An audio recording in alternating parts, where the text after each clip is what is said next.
অবশেষে মেয়াদ শেষ হওয়ার ২ বছর আগেই নিজ পদত্যাগপত্র জমা দিলেন বাংলাদেশের ২২তম রাষ্ট্রপতি শাহাবুদ্দিন চুপ্পু। পদত্যাগের কারণ হিসেবে পদত্যাগপত্রে নিজের অসুস্থতার কথা উল্লেখ করেন। গণমাধ্যমে দেওয়া সাক্ষাৎকারে তিনি জানান, অটোনমিক নিউরোপ্যাথি, হৃদরোগ এবং কিডনি জটিলতার কারণে তিনি এই দায়িত্ব পালনে অক্ষম। আপাতত বঙ্গভবন ছেড়ে তিনি গুলশানে তার নিজ বাড়িতে অবস্থান করছেন। তবে রাষ্ট্রপতির পদ থেকে পদত্যাগ করলেও সংবিধান অনুযায়ী সাবেক রাষ্ট্রপতি হিসেবে যেসব সুযোগ সুবিধা তিনি পাবেন, চলুন জেনে নেওয়া যাক।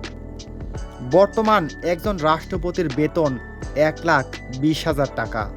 কোনো রাষ্ট্রপতি কমপক্ষে ৬ মাস পর পদত্যাগ করলে অথবা মেয়াদ শেষ হলে সংবিধান অনুযায়ী তার বেতনের ৭৫% আমৃত্যু মাসিক অবসর ভাতা পাবেন। এই হিসেবে তিনি এখনও প্রতি মাসে ৯০,০০০ টাকা ভাতা পাবেন। তবে তিনি চাইলে এই টাকা এককালীনও নিতে পারেন। রাষ্ট্রীয় খরচে একজন ব্যক্তিগত সহকারী এবং একজন ব্যক্তিগত অ্যাটেন্ডেন্ট পাবেন কূটনৈতিক পাসপোর্ট। বাসভবনে সরকারি খরচে টেলিফোন সংযোগ এবং দেশের ভিতর ভ্রমণে বিনা ভাড়ায় সার্কিট হাউস ব্যবহারের সুযোগ পাবেন।